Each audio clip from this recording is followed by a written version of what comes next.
আপনার কি কখনো এমন মনে হয়েছে যে সেদিন যদি ঘটনাটা একটু অন্যরকম হতো, তাহলে আমার জীবনটাও আজকে অন্যরকম হতো?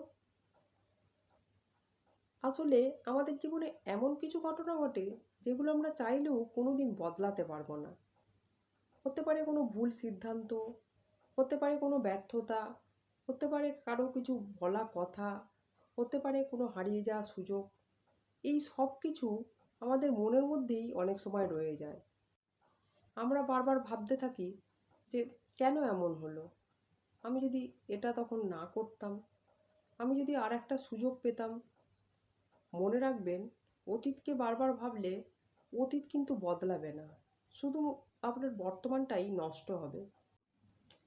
অতীত হলো আপনার জীবনের শুধুমাত্র একটা অধ্যায়, কিন্তু পুরো গল্প নয়। অতীতে আপনি যে কষ্ট পেয়েছেন সেটা আপনাকে আরও শক্ত হতে শেখাতে পারে। আপনি যদি ব্যর্থ হয়ে থাকেন অতীতে, তাহলে সেটা আপনাকে নতুন করে শুরু করার সাহস দিতে পারে। তাই আজ থেকে একটা ছোট প্র্যাকটিস করুন। আপনি যদি কোনো ঘটনা থেকে কষ্ট পেয়ে থাকেন, তাহলে আপনি নিজেকে প্রশ্ন করুন যে আমি যেই কষ্ট পাচ্ছি, এটা থেকে আমি ঠিক কী শিখছি।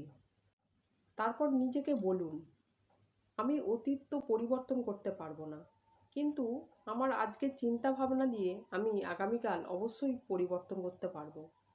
তাই পিছনের দিকে না তাকিয়ে নিজেকে দোষ দেওয়া বন্ধ করুন। অতীত থেকে শিক্ষা নিন, কিন্তু বসবাস করবেন না। কারণ আপনার সামনে এখনও অনেক পথ বাকি আছে। আপনার জীবনের সুন্দর অধ্যায়টি এখনও তো লেখাই হয়নি। মনে রাখবেন, ছেড়ে দেওয়া মানে হেরে যাওয়া নয়।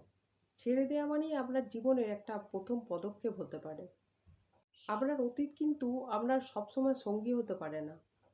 আজকে আপনি কিভাবে ভাববেন, সেটাই আপনার আগামীকাল তৈরি করবে। আপনি কি এরকম কোনো অতীতের ঘটনা ছেড়ে সামনে এগিয়ে যেতে চান? তাহলে কমেন্টে অবশ্যই লিখুন যে হ্যাঁ, আমি এগিয়ে যেতে চাই। আজকে ভিডিও এই পর্যন্তই, দেখা হচ্ছে পরের ভিডিওতে। ভিডিওটি ভালো লাগলে অবশ্যই চ্যানেলটিকে সাবস্ক্রাইব করবেন, যাতে এরকম আরও মোটিভেশনাল ভিডিও আপনারা পেতে পারেন। এবং লাইক করবেন, কমেন্ট করবেন এবং প্রচুর প্রচুর শেয়ার করবেন বন্ধুদের সাথে, যাতে তারাও এই ভিডিওটি দেখে উপকৃত হতে পারে। আপনার জীবন খুশিতে ভরে উঠুক, এটাই আমার ভগবানের কাছে প্রার্থনা। Thank you so much.